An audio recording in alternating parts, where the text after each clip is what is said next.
Quando se fala de literatura russa, eu acho que a maioria das pessoas vai lembrar de grandes romancistas como Tolstói, Dostoiévski, Ivan Turgenev, Gogol.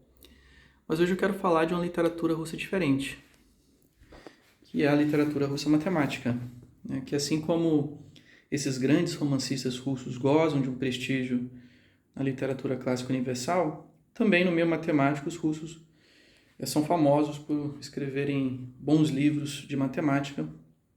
Não sei vocês, mas sempre que eu tenho a oportunidade de adquirir um livro de matemática escrito por um russo, eu não perco a oportunidade. E aqui eu vou mostrar o que eu consegui adquirir até hoje, tá?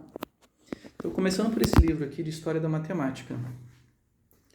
Imagine você poder aprender História da Matemática através de exercícios, né, que a gente conseguiu encontrar em registros históricos, como em tabuinhas de escrita cuneiforme ali dos antigos mesopotâmios, em papiros dos antigos egípcios, né?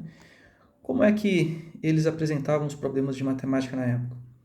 Então, o Popov ele vai fazer um compilado, né, de todos esses achados históricos. Vai ter o problema tanto na sua forma original, né, na maneira da notação e a maneira como eles apresentavam na época, como também ele reformula o problema para a notação matemática atual, para que a gente consiga entender e atacar o problema, né? A editora é a editora URSS, por incrível que pareça... Ops, caiu um livrinho aqui. Por incrível que pareça, existe até hoje, lá na Rússia, a editora URSS. Acho que eles têm esse saudosismo, né, da antiga União Soviética. Está aqui a tabela de conteúdo. Então começa aí as tabuinhas de argila dos babilônios, os papiros dos egípcios, né? E se você ler um livro de história da matemática, muito provavelmente vai se deparar eles colocando alguma referência a essas tabuinhas ou papiros, né? E você vai poder ter o privilégio de ler esse problema com a notação matemática atual. Então passa pelos gregos, romanos, chineses, hindus. Eu achei interessante ter uma seção focada nos hebreus, árabes e Europa Ocidental, que constitui o maior conteúdo do livro, por motivos óbvios, né? Quanto mais perto da modernidade, mais registro histórico a gente tem. Está aí o prólogo. Como podem ver, está em espanhol. Eu adquiri esse livro que veio lá da Espanha, não tive nenhum problema. Tá aí, como é que eu parei nesse livro, né? Eu parei nesse livro quando eu adquiri esse livro aqui no site da editora Azimuth, que é uma editora brasileira. É um livro que é métodos não padrões para resolução de equações e desigualdades. Aí quando eu vi que existia uma editora URSS, aí eu procurei o site para ver o que eles tinham lá, né? Outras obras que pudessem me interessar. E quando eu vi isso aqui, eu falei, cara, não importa o preço, eu vou adquirir esse livro. E não saiu muito caro não, saiu uns 200 e pouco, com frete e tudo. Chegou aqui no Brasil sem problema. Tá aí, uma sugestão. Para quem gosta de história da matemática, esse aqui é um prato cheio. Tá? Já que eu falei desse outro aqui, métodos não padrões para resolução de equações de desigualdades, eu não vou me atentar muito a ele, porque é um livro de exercício difícil. Aí do Suprum, não sei como se pronuncia, né, também da editora URSS. E são problemas assim de nível de Olimpíada Matemática, né? Para quem está interessado em participar de Olimpíada Matemática, esse livro aqui pode ajudar. Tá aí o que ele aborda. Tá? Você vai aprender muitas técnicas aí interessantes para atacar esses problemas difíceis, que aparecem talvez aí nesses concursos militares ou em Olimpíadas Matemáticas. Bem, agora eu quero falar um pouco dos livros de matemática recreativa que eu tenho aqui. Começando por esse. Se você gosta de matemática e desenho, esse aqui é um prato cheio. Essas são ilustrações muito ricas. The Moscow Puzzles, 359 problemas de matemática recreativa do Kordensky. É uma tradução direto do russo para o inglês. Está aí a tabela de conteúdo. O ruim é que, como ele foi traduzido para o público norte-americano, então eles mudaram, né, de medida métrica para as medidas malucas que eles têm lá de milhas e pés, enfim. Esse é o lado negativo aqui para quem é do Brasil, né? Ele fala que o único escritor russo de matemática recreativa que bate de frente com o Kordensky é o Yakov Perlman, que é esse livro aqui, que eu vou falar logo em seguida. Mas deixa eu mostrar um pouquinho aqui, né, do conteúdo.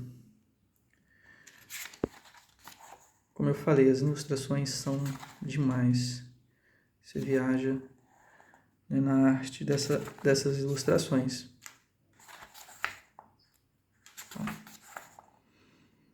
E eu não comprei muito caro, tá? Eu comprei por R$60, estava na promoção na época na Amazon. Não sei se ainda está esse preço, mas vale a pena colocar aí no carrinho de compras e ficar observando, né, a variação do valor, para que fique num bom preço aí para você, tá? Tá aí. The Muscle Puzzles. Então, esse Yakov Perlman é anterior ao Kordensky, deve com certeza ter influenciado o Kordensky. Eu descobri esse livro nas minhas andanças ali pelos sebos da região central de São Paulo, ali próximo da Praça da Sé. Tem esse famoso Sebo do Messias. Eu não conhecia esse livro, né? Eu descobri. Isso que é legal, né? Você sair nos sebos tentando garimpar obras. Às vezes você é apresentado a obras interessantes. Aí eu adquiri ele, né? Tempo depois eu adquiri esse outro. E aí eu, né, li lá que o Perlman, ele é bem famoso, né, em matemáticas recreativas lá na Rússia. Deixa eu mostrar aqui a tabela de conteúdo.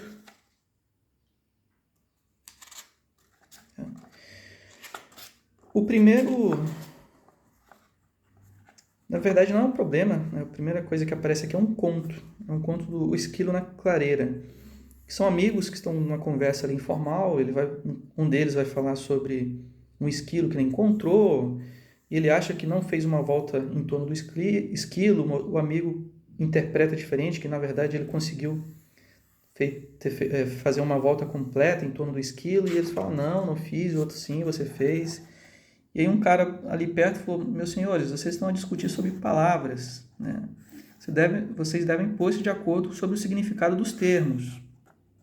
E ele fala que as duas perspectivas podem estar corretas, eles só tem que decidir qual usar. Mas ele fala, não, mas qual que é a mais correta? E ele fala, a questão não deve pôr-se assim. Pode convencionar-se o que quiser. E tá aqui uma coisa interessante, né?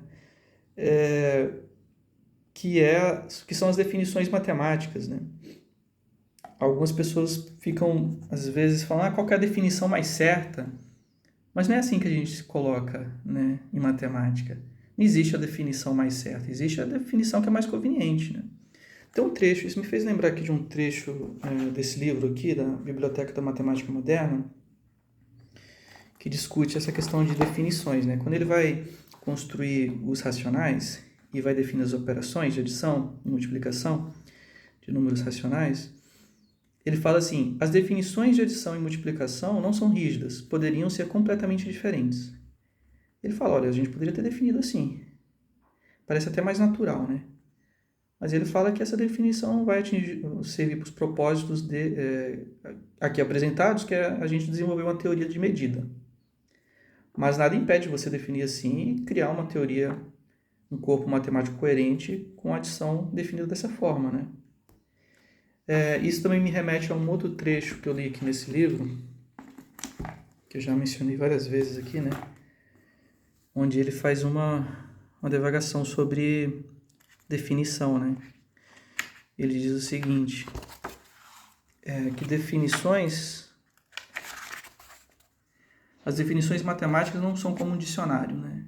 Eles não descrevem, eles criam. E o primeiro conto do livro do Perlman deixa isso claro, né? As definições servem, é claro, para a gente pôr-se de acordo sobre o significado dos termos, para a gente não ficar cada um discutindo, né, o que é o certo, o que é o errado. Então a gente entra numa convenção sobre uma definição e convence. Você pode, é flexível, né? Você pode convencionar o que você quiser. E aí, uma vez que você define, você também cria, né, um objeto matemático ou uma operação.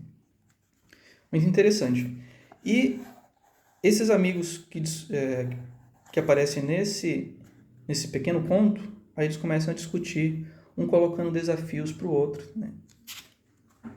E aqui são os problemas, né, de fato.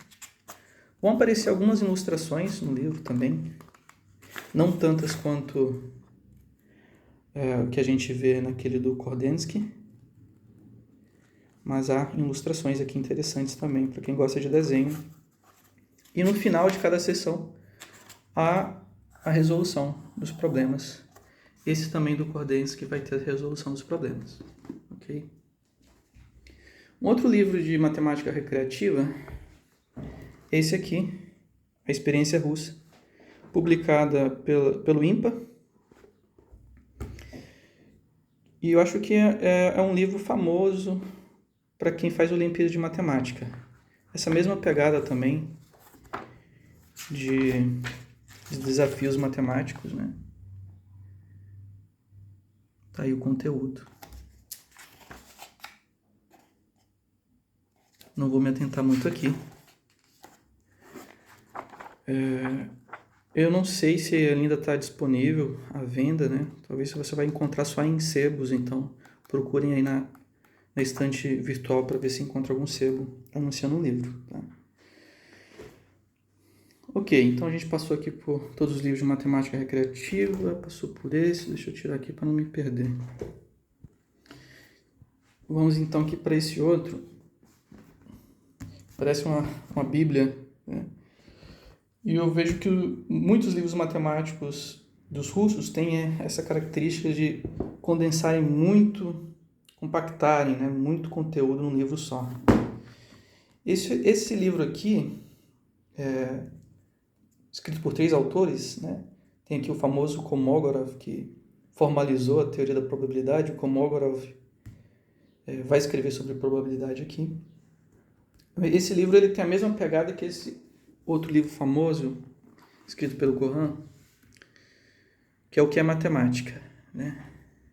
Então, assim como o que é matemática, vai discutir essa questão do que é matemática, né? Então, um pouco uma visão filosófica da coisa, como vai fazer um overview, né, de todo o conteúdo da matemática, né, os principais tópicos, fazer um resumão geral, né? Vai passar por topologia, álgebra, geometria, cálculo. E esse livro faz a mesma coisa, né? Vou mostrar aqui a tabela de conteúdo. Então, uma visão geral da matemática, as características, né, da matemática, aí vai para aritmética, geometria, parte aqui para análise geométrica, álgebra, equações diferenciais ordinárias, parte 3, tá aí, conteúdo, pausem aí e leiam. Parte 5, aborda a topologia, grupos e outros sistemas algébricos. Beleza? Então, tá aí um outro livro interessante. Não é um livro para se ler de capa a capa, né? Eu acho que é um livro para ter na biblioteca como consulta. Se você quer entrar vai estudar topologia, probabilidade, dá uma olhada, né, no que esses autores, na introdução, né, que esses autores fazem a essas áreas da matemática, acho que pode ser enriquecedor. Tá? Um outro livro bem famoso que eu vejo aparecer com frequência aí nos vídeos de youtubers matemáticos é esse da série de Fourier, do Tostov. Lembra até do Tolstói, né? Acho que é um clássico, né, em série de Fourier. Também não vou me atentar muito aqui. Vocês devem até conhecer. E por falar em série de Fourier, aquele canal do Ciência Todo Dia, ele lançou um vídeo essa semana, aí uma produção cinematográfica de série de Fourier. E para quem não conhece, vai lá assistir, eu vou colocar na descrição o link para esse vídeo lá do canal Ciência Todo Dia. Tá? Tem um outro livro aqui de física, da Mir. A Mir também é uma editora famosa, né? Eu acho que eu esqueci. Eu tenho mais outros livros aqui da Mir, não coloquei aqui, agora que eu lembrei. Esse aqui é de física. Eu quero encontrar um outro, que é nesse mesmo estilo aqui, de capa, que é de matemática do ensino superior. Também um grande compilado, assim, é muito conteúdo. Então ele não entra a fundo, né? Apenas introduções sobre essas diferentes áreas de física. Como o foco aqui do canal não é física, não vou me atentar muito a ele. Deixa eu ver se eu encontro aqui. Vou aproveitar até fazer um tour aqui na minha biblioteca. Estante. Cadê? Tá aqui. Esses livrinhos aqui da minha. Construções geométricas mediante compasso. São livros bem simples. Acho que eram publicados dessa maneira aqui, né? Lá na antiga União Soviética. E sistema de numeração. Pra você ter noção.